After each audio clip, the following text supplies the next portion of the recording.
반갑습니다. 오늘도 하나님의 은혜를 사모하며 우리 주일 예배 나오신 여러분들 환영하고 축복합니다. 옆에 분들과 인사하겠습니다. 하나님께서 당신을 너무나 사랑하십니다. 시작. 하나님께서 당신을 너무나 사랑하십니다.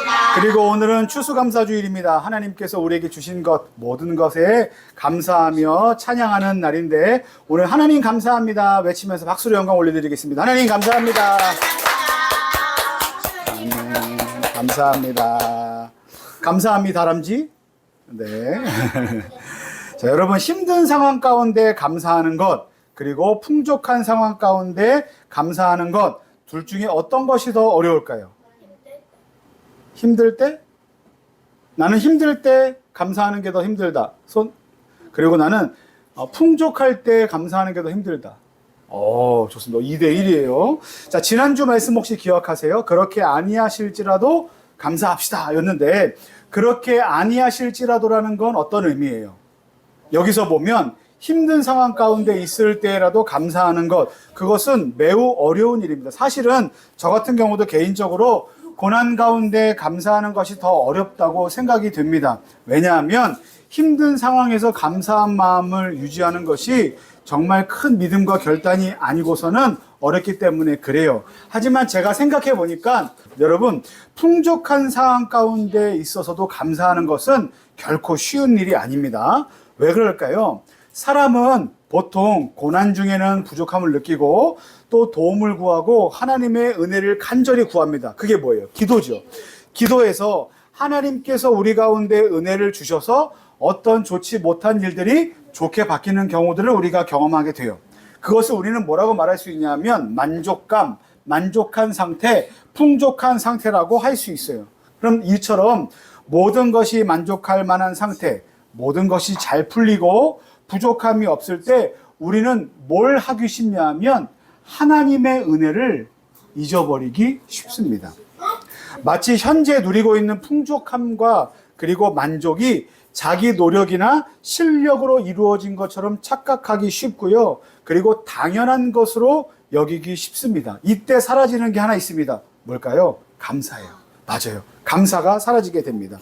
그리고 그 감사가 사라진 자리에 우리 마음 가운데 자리를 잡게 되는 것이 바로 교만한 마음이에요. 맞아요. 교만한 마음이 우리의 마음 가운데 자리 잡게 돼요. 오늘 우리가 함께 읽은 신명기 8장 말씀에는요, 이스라엘 백성들이 앞으로 들어가게 될 약속의 땅에서 누리게 될 풍족함이 이러이러한 것이다 라고 하나님께서 설명해 주시고 있어요. 자, 말씀들을 잘 보세요. 7절, 8절, 9절 말씀 보면 이렇게 되어 있습니다. 그 땅은 어느 곳이나 물이 흐르고 있습니다. 여러분, 건조한 모든 땅에서는 생명이 자랄 수 없죠. 근데 그때 물이 있는 곳에 뭐가 있습니까? 생명이 자랄 수 있어요. 먹고 살 수 있는 방법이 있고요. 거기에선 생명을 유지할 수 있습니다. 들어갈 땅에 뭐가 있다고요? 물이 있어요. 그리고 농산물도 풍부하게 자라는 비옥한 땅이래요. 게다가 땅 아래에는 뭐가 있는지 아십니까? 온갖 자원 광물들이 묻혀 있어요. 여러분, 이보다 좋은 땅은 없습니다. 그런데 하나님께서 뭐라고 말씀하십니까? 내가 앞으로 너희들에게 들어가게 할 땅은 그와 같이 모든 것이 완벽하게 준비된 땅이다라고 말씀하세요. 그래서 9절 말씀에 보면 이렇게 고백합니다. 뭐라고 말씀하냐면 내게 아무 부족함이 없는 땅이다. 그죠? 그곳에 들어가면 모든 게 완벽하게 준비되어 있기 때문에 너에게 아무런 부족함이 없는 땅이다라고 말씀하세요. 그리고 10절 말씀에 이어서 내가 먹어서 배부른 땅이다라고 말씀하세요. 이것은 여러분, 지금 이 사람들이 어디에 있습니까? 광야 가운데 있잖아요. 광야는요, 많은 그 물과 먹을 것과 또 안락함이 없는 곳이에요. 물론 지금 그 가운데서 하나님께서 때마다 물을 주시고 때마다 그들에게 만나와 메추라기를 주시고 또 옷이 헤어지거나 신발이 떨어지지 않는 은혜를 주셔서 그들이 걷고 있지만 그 사람들에게 갖고 있는 그 소망, 그 사람들이 갖고 있는 어떤 그 이미지, 아주 좋은 것은 뭐냐면요, 어떤 땅에 정착해서 그 땅에서 먹고 마시고 누리는 것을 매우 풍족하게 하고 안락하게 하는 것을 꿈꾸고 있다고요. 근데 여러분, 이걸 뭐라 그러는지 아십니까? 하나님의 은혜요, 하나님의 약속이라고 얘기합니다. 여러분, 그들은 지금도 하나님의 은혜 가운데 있고 앞으로는 하나님께서 주신 그 은혜가 확정적으로 주어질 것이다 라는 약속 가운데 있어요. 그런데 하나님께서는 그 약속의 땅, 좋은 땅으로 그들을 들여보내시면서 어떤 것에 대해서 말씀하시냐면 이것을 당부하십니다. 너희는 그곳에 들어가서 결코 하나님의 은혜를 잊지 말아라 라고 말씀하세요. 그러면 그 얘기를 듣는 사람들은 뭐라고 얘기할 수 있을까요? 만약에 저라면 그럴 수 있어요. 하나님께서 여태까지 우리를 도와주셨는데 제가 저기 들어가서 조금 잘 먹고 잘 산다고 하나님을 배신하는 줄 아십니까? 저를 그렇게 못 믿으세요? 라고 하나님께 말씀드릴 수 있어요. 그런데 사람은 어떤지 아십니까? 배신합니다. 사람은 어떤지 아십니까? 풍족함 가운데 있으면 하나님의 은혜를 잊게 됩니다. 여러분, 풍족함이라는 것은요, 우리에게 하나님의 은혜를 잊어버리게 만들 수도 있는 독약이 될 수도 있어요. 그래서 우리는 어떻게 해야만 합니까? 첫 번째, 따라하겠습니다. 하나님을 찬송합시다. 하나님을 찬양합시다. 자, 10절 말씀에 내가 먹어서 배부르고 내 하나님 여호와께서 옥토, 좋은 땅을 너에게 주셨으므로 말미암아 어떻게 하라고 말씀하시냐면 그를 찬송하리라 라고 말씀하십니다. 어떻게 하라고요? 찬송하리라. 여러분, 풍족함은요, 좀 전에 말씀드렸던 것처럼 하나님을 잊어버리게 하는 독약이 될 수도 있지만 여러분, 풍족함은 어떤 것인지 아십니까?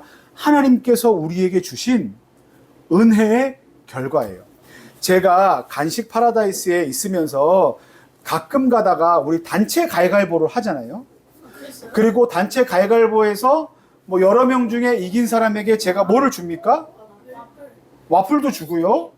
아이스크림도 줘요. 라면도 줘요. 그런데 여러분, 그것은 자기가 돈을 주고 산 걸까요? 아닐까요? 아니죠. 그런데 가위바위보에서 이긴 사람에게 제가 줍니다. 그러면 그걸 받은 사람들이 뭐라고 생각하는지 아십니까? 내가 이것을 선물로 받았다고 생각을 안 하고요. 뭐라고 생각하냐면 아니요. 내가 정당하게 가위바위보라는 이 뛰어난 능력을 발휘해서 내가 그것을 쟁취했다라고 생각해요. 여러분, 근데 그거는 오해예요. 물론 어떤 이벤트나 형식을 가지고 때로는 돌림판을 돌리고요. 때로는 가위바위보를 하고 때로는 어떤 미션을 걸어서 제가 주지만요. 여러분, 그거는 줄 때 어떤 마음으로 주는 건지 아십니까? 선물로 주는 거예요. 근데 받는 사람은 그걸 선물로 생각하지 않고 자기 실력과 능력으로 자기가 쟁취했다고 생각해요. 그러니까 받는 사람과 주는 사람의 차이가 발생을 합니다. 여러분, 우리가 풍족함 가운데 있을 때 목사님 저는 풍족하지 않은데 아니에요. 여러분, 지금 이 자리에서 어떤 나라는 전쟁을 겪고 있는 나라도 있어요. 근데 우리는 뭐 하고 있습니까? 안전하게 예배를 드리고 있죠. 어떤 나라는요, 예배에 참석하는 것 자체가 죄이기 때문에 사형감에 처해지는 나라가 아직도 있어요. 근데 우리는 어떻게 합니까? 내가 예배를 드리러 가도 누가 잡으러 오지 않아요. 여러분, 이거는요, 엄청나게 큰 풍족함이고 자유예요. 그리고 은혜입니다. 근데 이와 같은 은혜, 내가 먹고 마시고 쓰는 것이 마땅히 내가 누려야 할 거지 라고 생각하는 순간 우리 가운데는 하나님을 찬송하는 마음이 없게 돼요. 여러분, 기억하십시오. 우리가 지금 누리고 있는 모든 것들은요, 당연한 것이 아니라 하나님의 은혜라는 사실을 기억해야 됩니다. 그때 우리는 뭘 해야 합니까? 하나님을 찬송해야만 합니다. 그래서 예배의 가장 처음에 우리가 시작할 때마다 다 같이 일어나서 뭐 합니까? 찬양하죠. 노래하죠. 그걸 하는 이유가 뭔지 아세요? 맞아요. 하나님께 우리의 감사와 찬양과 또 영광 드리는 마음을 올려드리는 거예요. 그리고 일어나는 이유는요, 귀찮게 왜 일어나? 이게 아니고요. 우리가 일어나는 건 만왕의 왕 대신 우리의 왕이신 하나님이 우리 앞에 계신데 우리가 영접하고 그분을 높여드리고 그분 앞에 존중과 경의를 표하는 것이 우리가 자리에서 일어나는 거거든요. 여러분, 기억하십시오. 가장 처음에 우리가 해야 할 일은 하나님의 은혜를 기억하며 뭐 하는 일이다? 찬양하는 일이다. 우리 하나님을 찬양하게 되는 저와 여러분들 되시기를 예수님의 이름으로 간절히 축원합니다. 두 번째 따라하겠습니다. 하나님을 잊지 맙시다. 시작. 하나님을 잊지 맙시다. 11절 말씀에 내가 오늘 너에게 명하는 여호와의 명령과 법도와 규례를 지키지 아니하고 내 하나님 여호와를 잊어버리지 않도록 삼갈지어다. 이건 무슨 말이냐면요, 너는 너를 여태까지 인도해 주시고 보호해 주시고 은혜로 채워 주시는 그 하나님을 결코 잊지 말아라 라는 거예요. 이렇게 한번 생각해 볼까요? 만약에 여러분들이 누구에게 계속해서 친절함을 베풀었어요. 맛있는 것도 사주고, 그리고 뭐 잘 놀아주고, 대화하면 대화를 잘 들어주고, 많은 것들을 해요. 그런데 누군가가 내가 베푼 친절을 받아들이지 못한다. 그러면 어떻게 될까요? 응? 억울하죠. 답답하죠. 하나님은요, 우리에게 날마다 하나님의 사랑과 그리고 은혜와 먹을 것과 입을 것을 베풀어 주시는 분이에요. 여러분, 그런데 우리 마음 가운데 뭐가 있는지 아십니까? 풍족함이 우리 가운데 생기면 우리는 하나님을 곧바로 잊어버리려고 합니다. 화장실 들어가기 전에는 하나님의 은혜를 구하지만 화장실 갔다 온 다음엔 어떻습니까? 상쾌해요. 그 다음에 시원해요. 감사해요. 감사해요? 그 다음에 하나님을 잊어버려요. 그래서 이런 말도 있잖아요. 화장실 들어갈 때 다르고 나올 때 다르다는 말이 있잖아요. 급할 때는 하나님의 찾지만 하나님의 그 인도하심 따라서 일이 해결되면 곧장 하나님의 은혜는 기억에서 지워버립니다. 순삭돼요. 구약 성경 사사기에 나오는 많은 이야기들이 그런 일들의 반복이라고 할 수 있어요. 우리는 우리가 가진 모든 것들을 당연한 것처럼 느낍니다. 그때 바로 우리의 마음 가운데 교만한 마음이 찾아오게 돼요. 사랑하는 우리 더 행복한 교회 우리 성도 여러분, 바라기는 여러분들의 마음 가운데 어떤 상황 가운데 있더라도 하나님께서 우리에게 주신 그 은혜를 잊지 않는 저와 여러분들 되시기를 예수님의 이름으로 간절히 축원합니다. 세 번째, 어떤 일이 있어야 되냐 따라하겠습니다. 하나님을 기억합시다. 시작. 하나님을 기억합시다. 뭐라고 써있어요? Thank you, God. Thank you, God. 하나님 감사합니다 라고 고백하는, 하나님을 기억하는 저와 여러분들 되기를 소망합니다. 18절 말씀에 내 하나님 여호와를 기억하라, 그가 내게 재물 얻을 능력을 주셨습니다 라고 돼 있어요. 여러분, 우리가 하나님께 감사해야 됩니다 라고 얘기하면 왜요? 이건 엄마가 주신 건데요, 이건 아빠가 주신 건데요, 이거는 내 친구가 준 건데요, 내가 열심히 일해서 돈을 번 건데요, 내가 마땅히 할 일을 해서 받은 용돈인데요 라고 얘기하죠. 그런데 오늘 성경에 뭐라고 되어 있냐면 그가 너에게 재물 얻을 능력을 주셨습니다. 뭘 주셨다고요? 재물 얻을 능력을 주셨어요. 그러면 지금 내가 재물 얻을 능력을 갖고 일해서 재물을 얻었다면 그건 누구의 은혜입니까? 하나님의 은혜예요. 여러분, 숨 쉬는 게 당연하다고 여겨지십니까? 네. 당연하다고 생각되세요? 네. 여러분, 제가 지난번에 읽었던 책 중에 그 숨 쉬지 않아도 괜찮아라는 책이 있어요. 그러니까 어떤 것 때문에 그 의료사고 때문에 큰 몸에 그 폐가 아프게 돼서 하는, 자기 스스로 호흡할 수 없는 자가 호흡이 안 되는 어떤 언니가 살 수 있는 방법이 뭐냐면요, 누군가 옆에서 호흡기 엠브를 계속해서 짜줘야 돼요. 그래서요, 호흡기 엠브를 짜주지 않으면 안 되잖아요. 그래서 자원봉사자들이 뭐 10분, 30분, 1시간 단위로 계속해서 바뀌어요. 그러면서 그 언니가 고백한 게 뭔지 아십니까? 뭔지 알아요? 네? 내가 숨 쉬는 게 당연한 게 아니구나. 여러분, 숨 쉬는 건 당연한 게 아니에요.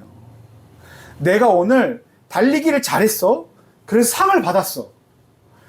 내가 달리기를 열심히 그동안 연습해서 상을 받았기 때문에 이건 내 노력이야 라고 얘기할 수도 있지만, 하나님께서 달릴 수 있는 환경과 달릴 수 있는 근력과 힘과 그리고 그 민첩함과 예민함을 주시지 않으면 달릴 수 없어요.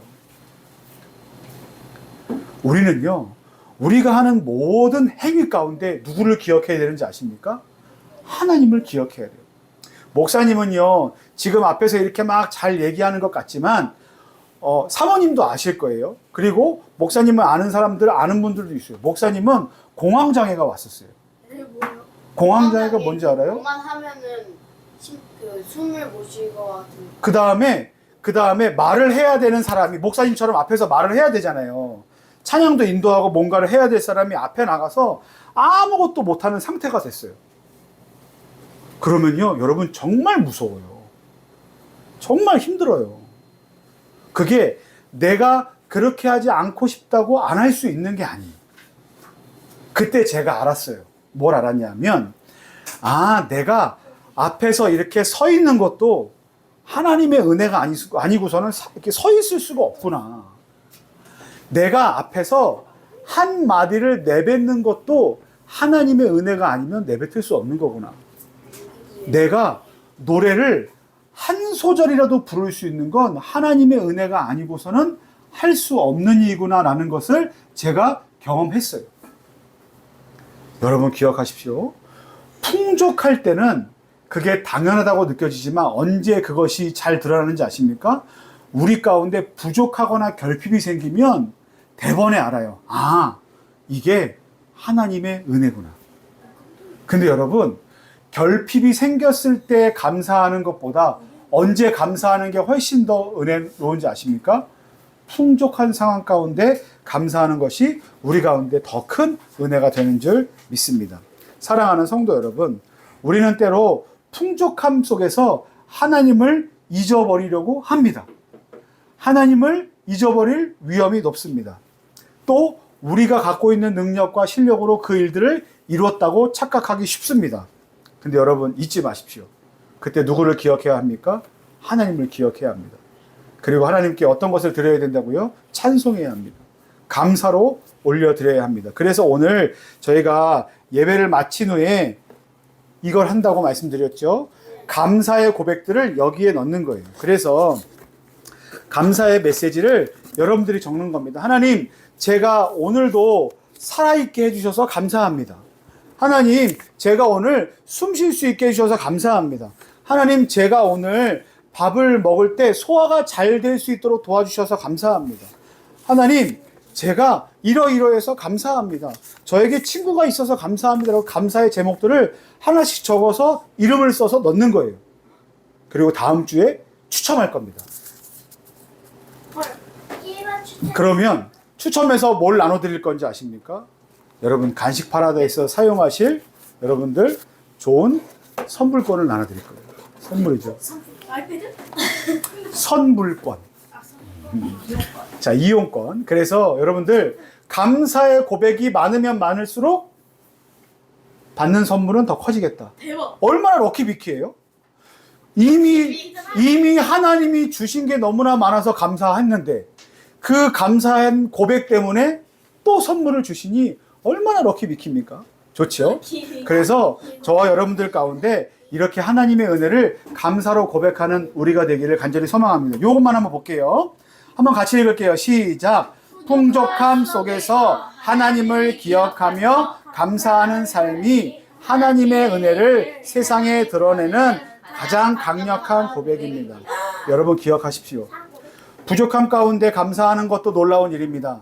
하지만 세상 사람들은 우리가 풍족함 가운데 있을 때 우리의 삶을 더 집중할 겁니다. 저 사람이 왜 저렇게 풍족할까? 저 사람이 왜 저렇게 좋은 삶을 살고 있을까? 부럽다라고 얘기할 때 여러분들 뭘 하시면 됩니까? 하나님의 은혜를 기억하며 감사하는 것이 세상 사람들에게 하나님의 은혜를 드러낼 수 있는 가장 강력한 고백이요 전도의 도구가 됩니다. 바라기는 오늘도 하나님께서 주신 은혜를 기억하며 감사하시고 찬송하시고 기억하시고 그 감사를 통해서 세상 가운데 여러분들을 통해서 하나님의 은혜가 전달되고 드러날 수 있는 놀라운 일에 동참하는 사람들이 되시기를 예수님의 이름으로 간절히 축원합니다.